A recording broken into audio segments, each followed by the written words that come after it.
Hello everyone and welcome back to Let's Play Blaster Master Zero. In the last part we started off the game and now we're heading into Area 2.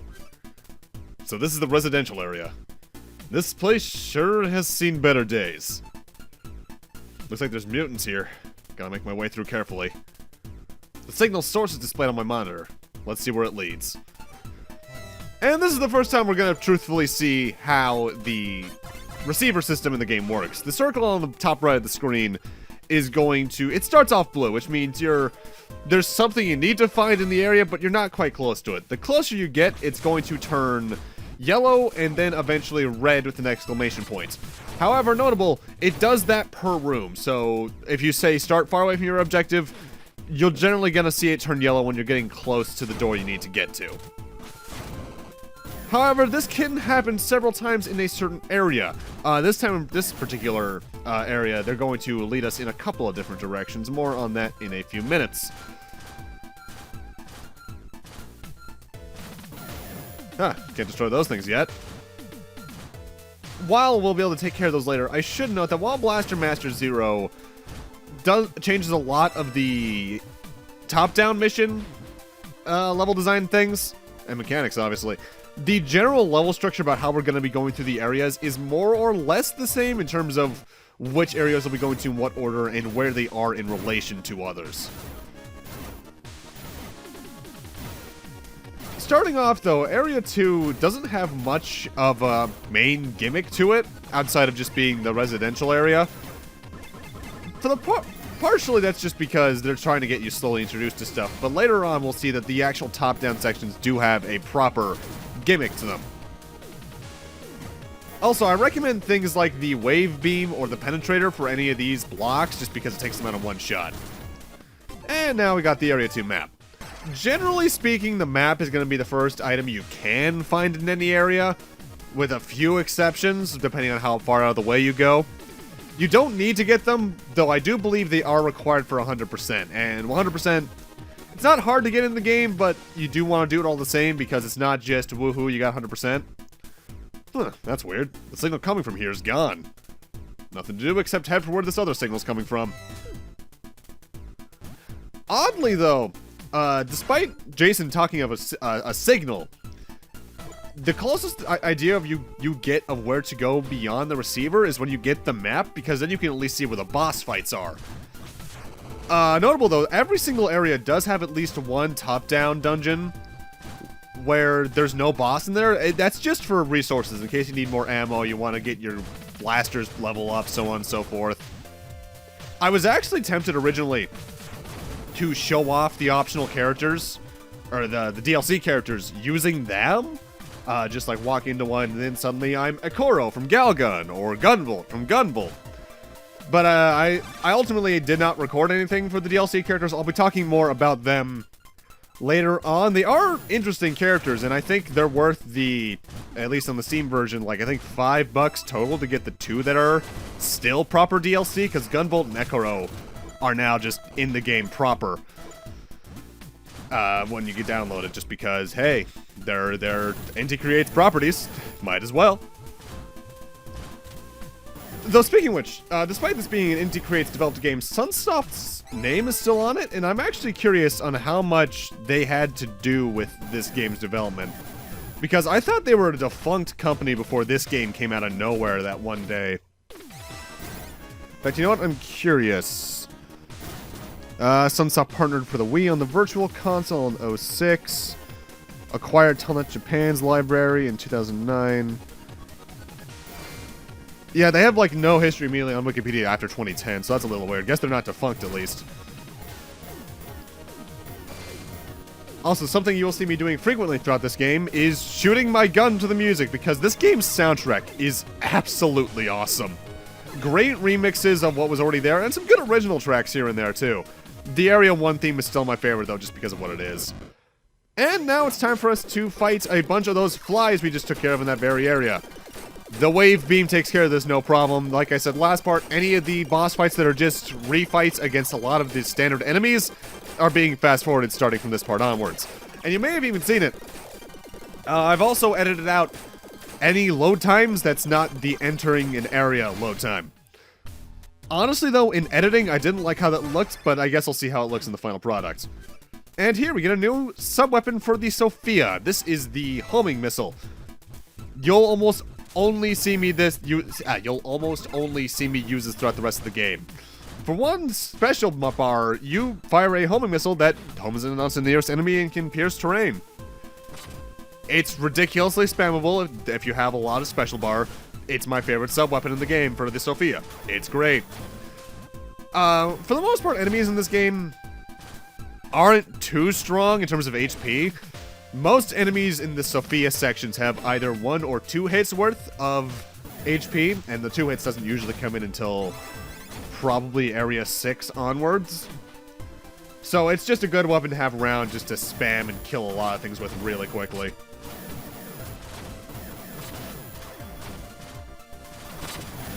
Something I'm honestly curious about, though, because I honestly have trouble remembering the map layouts for Blaster Master 1. I'm trying to remember how accurate these maps are to the original game. Area 1 is more or less note for note the same because it's the first area. You kind of want to keep that the same so it's the familiar thing to get people back into it.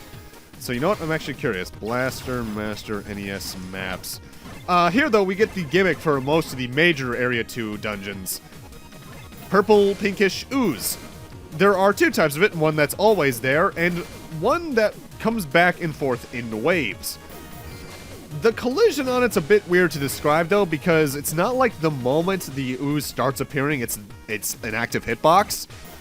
I think the hitbox for the damage box for the ooze starts to appear maybe around 75% opacity, which means you can run through a good amount of it appearing. This also means you can run through a good amount of it disappearing, and you can just blaze through it. There are times you'll still see me hesitating a moment just to make sure I don't take a stupid hit. But for the most part, you can just run through it willy-nilly, and you're gonna be more or less fine. And now it's time for our next notable boss fight. This is the Crabullus. This is 2 worms that appear out of these 5 pools of ooze. When they appear, they fire some little splats of ooze back at you, which are then lingering damage hitboxes that stay there for at least 15-20 seconds or so. And then they repeat their pattern. There's nothing more else to them.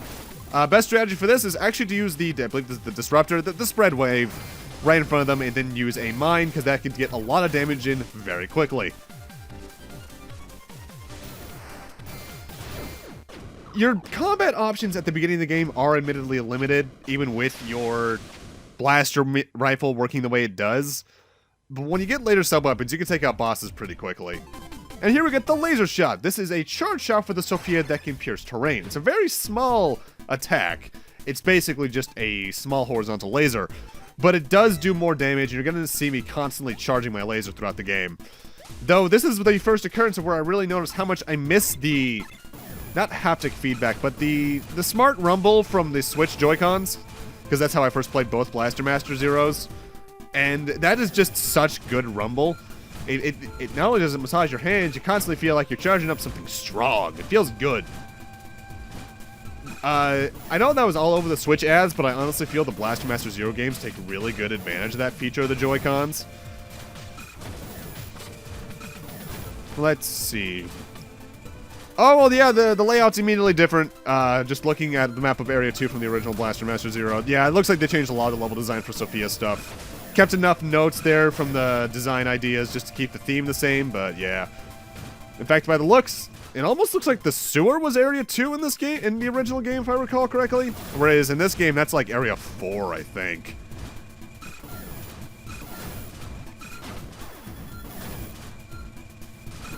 One thing I will say that's very easy to do in this game, though, is get reckless with the Sophia when then stuff like that happens. Enemies can combo you very easily, because now your invincibility frames in the Sophia are low.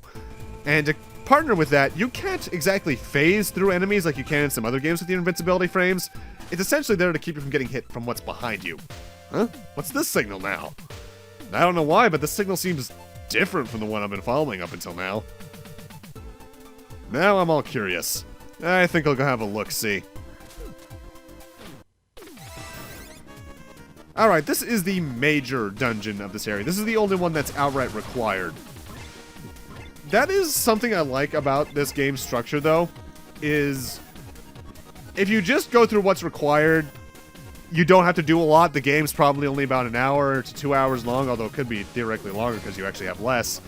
But if you want to have an easier time with everything else, you go out of your way for the items in the other dungeons, and that feels good. It's a good kind of progression. Though I am curious about speedruns, because I don't think I've ever watched one. I think there may have been one at a GDQ at one point, but I missed it for one reason or another.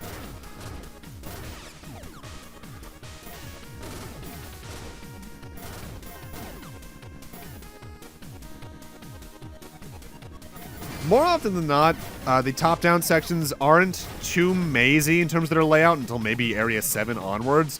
Though there are the occasional dead ends just to make you go, don't, and then you backtrack and take the other pathway. I'm not sure how I feel about those in a game of this structure. At least this early on in the game. Because I feel like the strengths of the two styles are the more explorational, while still having some action platforming stuff in the Sophia sections. Whereas in the Jason sections, I feel like they should be more just straight up action. Having those slight maze elements just makes it feel like they're artificially lengthening the areas where they could have unique enemy placements instead. At the same time, though, I'm still having fun, so who am I to really complain? If that makes sense. A lot of my complaints about this game when you get down to it are very nitpicky, barring some clunk and the lack of weapon variety, just due to how the blaster rifle mechanic works. And admittedly, they're very aware of that because Blaster Master 02, the description for one of the different blaster rifle abilities in that game, is that apparently Jason overused the wave beam from this game too much and therefore it overloaded. So at least they're aware that A, it's easy to not take hits in this game later on, and B, that weapon is so super easy and fun to abuse.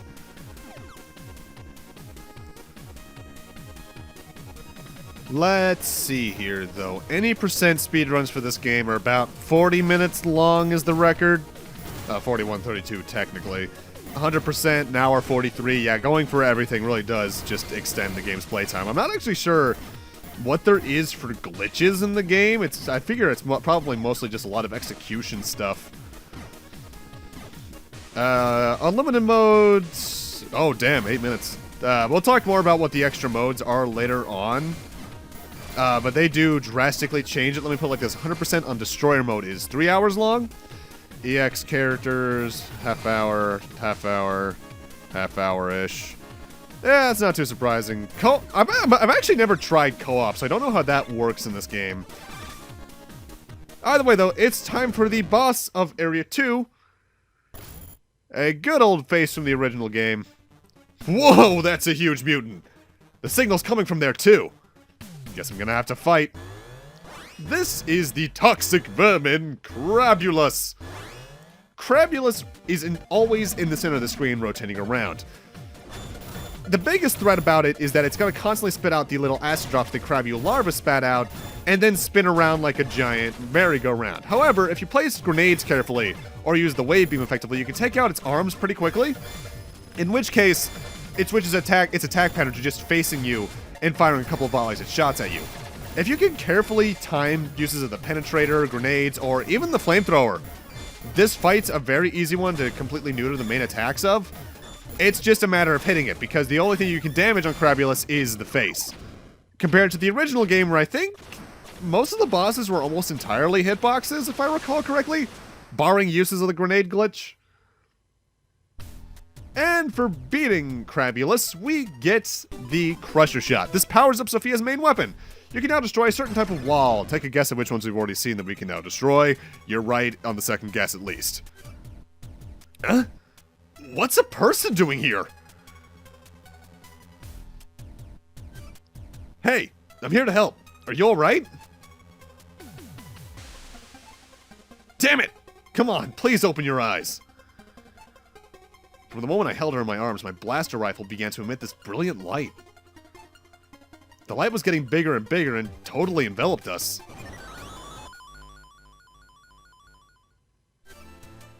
What's going on? What?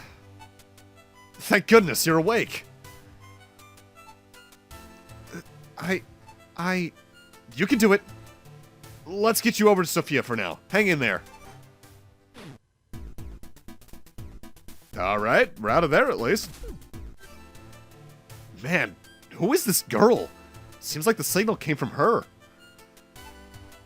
My blaster rifle reacted to her. Somehow, I think this girl and Sophia are connected. Huh? Who are you? How did I... Don't worry, everything's okay. When you're feeling up to it, I want to hear your story. Thank you for helping me. Can I ask you your name? Sure, I'm Jason Frudnick. You can call me Jason. I'm Eve. Got it. Don't mean to rush you, Eve, but there's a lot I need to ask you. I listened to her story and found out why she's here. And learned that she seems to have lost a lot of her memory. On top of that, when it comes to tuning up and doing maintenance on Sophia, her skills blow mine out of the water. It's so strange, though. I feel like I remember this sensation.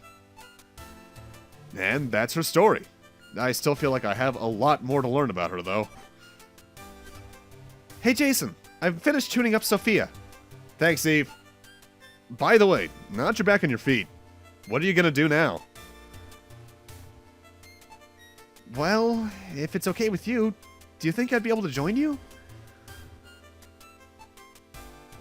You helped me so much back there. I want to return the favor. If you're using Sophia to find Fred, I think I could really help you out. I'm happy to hear that, but there's a good chance we're gonna have to fight some mutants. They'll be just as dangerous, no, probably even more dangerous than what happened here. I know, but if you're in danger, I might be able to save you too. She's absolutely right.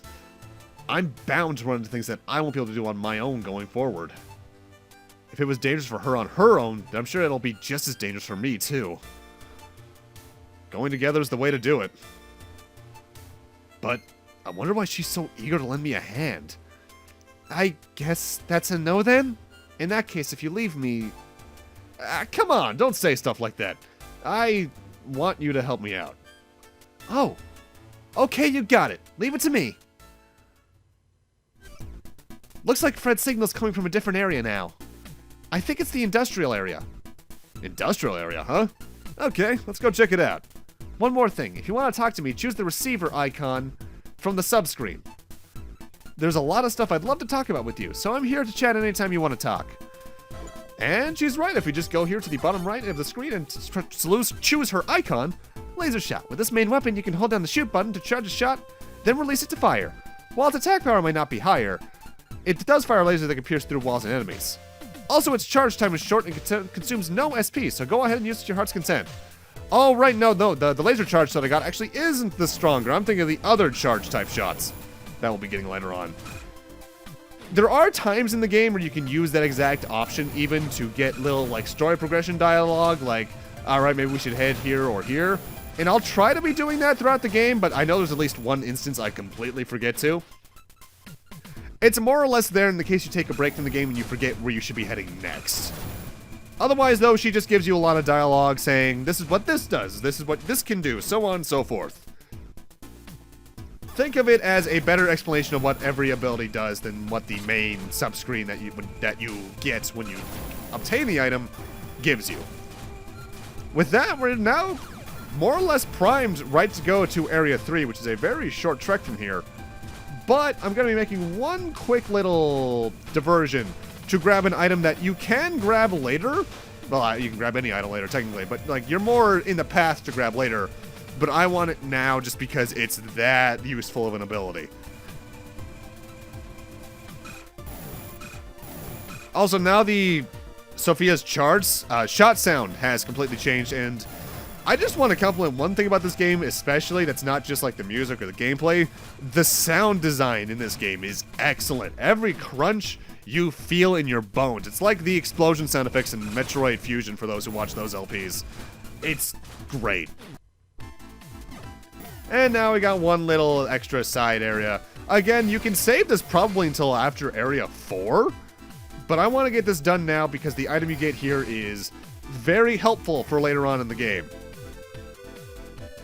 Also, we get I think this is the first time we've heard this song, and I love this song. I'll be saying that a lot. It is a little bit weird, though, coming back to Blaster Master 01 after so long. And this is the energy guard. Prevents your gun level from dropping when taking damage.